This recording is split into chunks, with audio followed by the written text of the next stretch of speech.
People. Sorry, I am in a little bit of a noisy spot today, but I am in this beautiful water spot that I will show you after I'm done talking because my phone is like prepped up against some sticks in a rock. So it's great.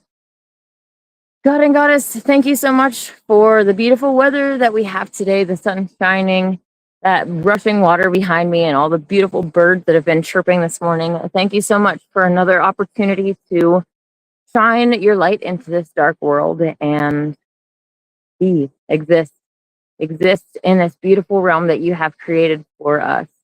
Please help guide and lead us, show us the way to heal ourselves and to help heal the world around us. Help us to forgive others and help them to forgive us. Help us to stop needing forgiveness. Help us to stop make the mistakes in the first place, which is definitely hard in this world, but with your guidance, we know that we can make better decisions. So please continue. Please continue to give us love and forgiveness. And thank you so much for your open arms waiting for us no matter what. In Elohim's name, amen.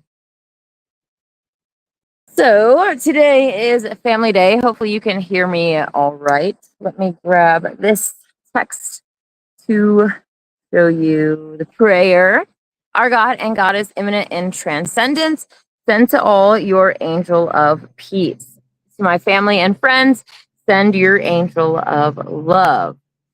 In some of my other videos, I have given a list of things that we can do in the family, ways that we can try to foster peace. And so I encourage you to look back on those other videos. But yeah, finding a way to foster peace with not just our blood family, but our friends, those that we work with and are in constant communion with. It's really important that we focus on ways that we can bring peace ourselves to those situations and make them better. I wanted to read, this is from the Holy Megillah, which is originally translated by Day of Greenleaf and available at Essene.org. This is from the Holy Godspell, chapter 30 and verse 760. We'll just read this part. Miriam said, whenever possible, be a self-healer. We increase the likelihood of healing by being in higher attitudes. Appreciation is a higher attitude. Healing by appreciation does not occur by explaining appreciation, but by being in appreciation. Appreciation is itself a therapy. Furthermore, appreciation assists other therapies of the golden path of healing. Essene healers teach self-healing to themselves and others.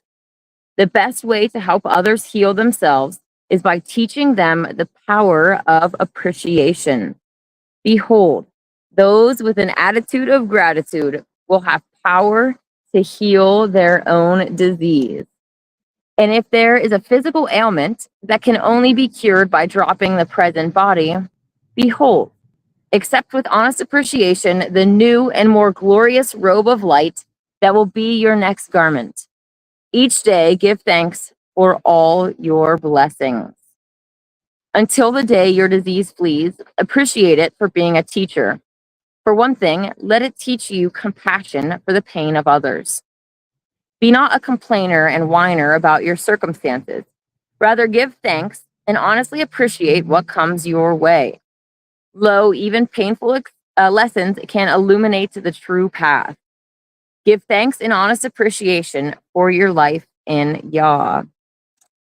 You already probably know that I've been having my own issues that I've been going through lately with some people and trying to be grateful and thankful for the lessons that I am being taught. And even though they're really, really hard, learning to love and be compassionate and understanding and forgiving, definitely easier said than done. But we should appreciate the trials and tests because they are helping us learn and grow. They're helping us to develop into the best versions of ourselves possible. The other thing that I wanted to just follow up with yesterday, I was kind of flipping through here. Yesterday, I mentioned about this eventual salvation and all for all beings. And this chapter that I flipped to was actually called Seven Precepts of a Thanksgiving. So I kind of thought that it tied into what I said yesterday and also this message of appreciation and giving thanks. So this is chapter 21. I just wanted to read for you. The first precept of Thanksgiving. First and always, give thanks in humility that you be. You did nothing to bring yourself into being. Yea, give thanks to Jah and Elohim, for you be as an act of their grace in Yah. Just giving thanks for existing, you know? The second precept of Thanksgiving, is give thanks in awe in recognition of your own profound grandeur. For behold, you are a spark of the eternal flame of Yah, a drop of the one ocean of being. We are all special. We all have our own talents, our own strengths and weaknesses, our own likes and dislikes, all of these different things that make us different. But in this collective, differentiation, we also have unity. We are also one. We're also one race. We're also, at least, or one species, at least with the humans. We're all one in God and Goddess. We are all one in the grander scheme of things. But I love the individuality in that as well, because individuality is beautiful. We have these complementary parts to ourselves, complementary opposites between male and female. Your strengths are my weaknesses, my strengths are are your weaknesses. Did I say that right? You know what I mean? It's just beautiful. The third precept of Thanksgiving. Give thanks in profound gratitude that Jah chose that each being be not only a part of the oneness of the all, but that each also enjoy the bliss of being an individual spirit. I jumped the gun, sorry. For behold, Jah and Jah chose this blessing for themselves and gave the same gift to you. Be not only part of the oneness of the all, but that you also enjoy the bliss of being an individual spirit. The fourth precept of Thanksgiving. Fourthly, give thanks in joyful illumination that Jah speaks in the true crown of each being, revealing the way through mystical insight. Even so, know this. Only those with ears to hear the koala, the voice of God within, can hear Jah.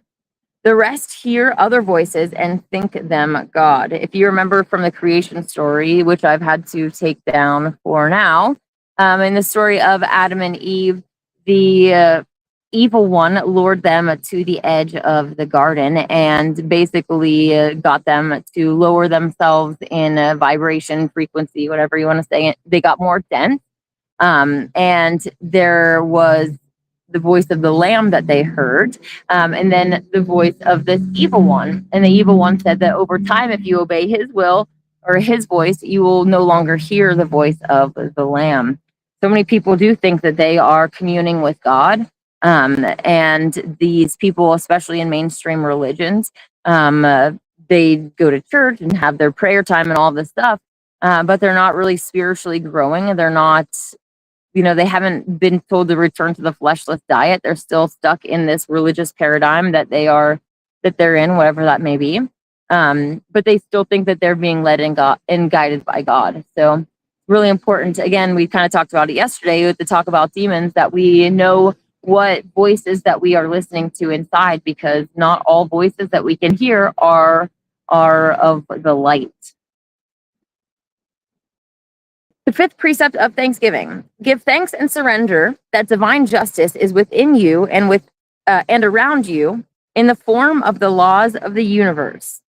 For this is what makes the universe fair and dependable. I also really love how this kind of confirms what I've been saying for a lot of years, that this realm has these rules that essentially make it fair. And yeah, I love that it's fair and dependable, right? And though the false justice of men and nations may make fairness seem absent, know that what goes around eventually comes around, and both the just and unjust will face divine justice. Behold, the summation of the law is this: as you sow, so shall you reap. Yea, what you put out will come back to you, regardless of your station in life. This is ultimate fairness, for which we give thanks. Though we give thanks, we also tremble before the majesty of divine justice. Yea, and then give thanks once again for divine mercy, the ministry of salvation of the Lord Christ and the Lady Christ, Jade and Jana.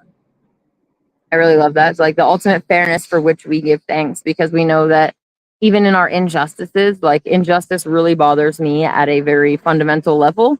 It really does not sit well with me. And part of that might be my Libra moon and just this, balancing scale thing. And so, yeah, I definitely rejoice in the ultimate fairness and that everything will eventually work out the way that it's supposed to. The sixth precept of thanksgiving: give thanks in the great hope of eventual salvation for all beings. Behold, divine justice, which is the masculine sense of Jah, is always in divine sexual union with Mother Mercy, the feminine scent of Jala. And Jah so loves her scent that he lets Jala have the final say, but just barely. Mercy getting the nod over justice, but only slightly, producing the motion that is the power of love, the supreme power. I love that too. Just like Jah loves her so much that he lets her have the final say, and she says mercy, right? Blessed is this barely, by which the nod is given to mercy in the dispensation of divine justice. For behold, in this realization, our trembling is eased, our hope increased. And that hope is for the eventual raising unto eternal blessedness of all beings, through justice tempered by mercy, and space through time of eternal now, the play of the eternal, which is the dance of Jah and Jala. The advice of the sixth precept is this: seek to balance justice with mercy, but with a slight edge to mercy, and give thanks that Jah does the same. For behold, that edge is due to the power of love, which is the greatest power, the power that moves the all in perpetual ascension, without which would be only the stillness of Yah. But now and forever, blessed be, the stillness of Yah is wedded unto the play of Yah, which is the dance of Jah and Jala, in the dance of every man and woman created in the image and likeness of the first Trinity.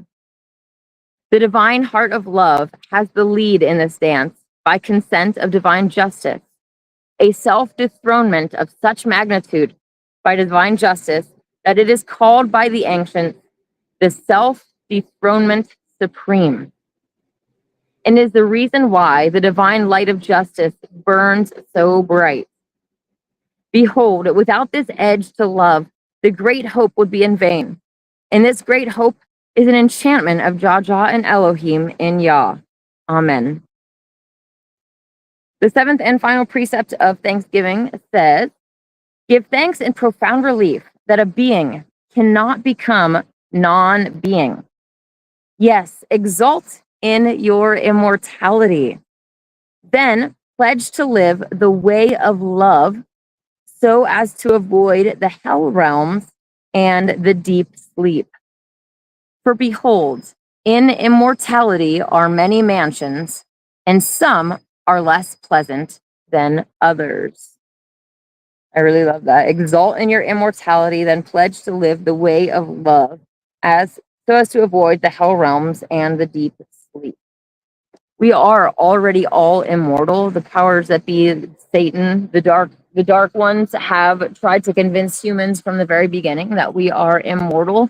And eventually they are trying to lead us to the AI takeover, where we are so fearful of death and that death is the end, that we will consent to having our consciousness uploaded to the cloud or whatever they might present it as, essentially they are enslaving your light. Think about like a genie getting stuck in a bottle, right? They are trying to enslave your soul by tricking us into thinking that we are mortal when we are not. Death is not the end. We have all been through this multiple times. Many times you have died. It's not a scary thing. It's not the end. So definitely do not let the powers that be convince you to go the AI route.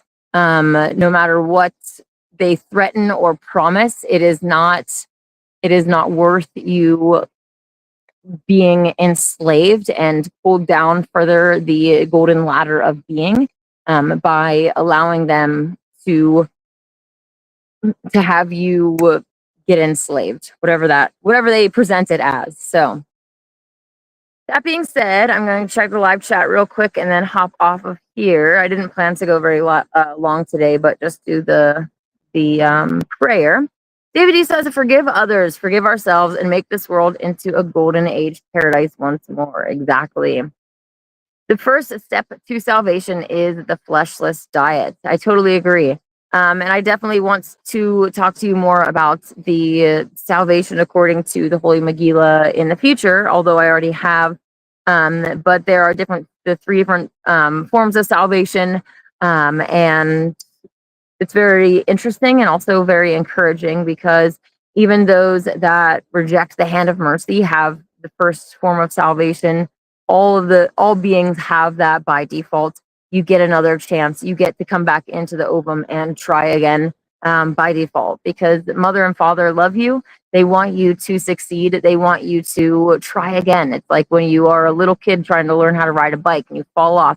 Mom and dad don't make you sit on the sideline and say, "Oh, well, you fell off. Now you gotta get punished. You gotta go sit in timeout," or any of those things, right? You get another chance to get back on the bike and try again. And that is just what this life is, right? This cosmic school that we're all learning to become the best versions of ourselves possible. And like David E says, the first step to salvation is the fleshless diet, returning to Eden eating and extending that compassion and love that our Creator put inside of us, that is what we are, to all of the species of Mother Earth, whether they are in the same human skin that we are. Hey, bug, you eat me. Or they are in other forms, like try not to smush that bug for being on me, but trying to be nice. That being said, I am going to get off of here. This is a little water spot that I am at. You can kind of see a little bit down there, maybe. I hope that you have a wonderful day and take some time to not just think about your family, but just have different ways of interacting with them. Reach out to them to touch base and say hi, that you love them and miss them. Just take some time to focus on family and what you can do to improve yours and bring peace to it. I hope that you have a wonderful day. May God and the Goddess bless you.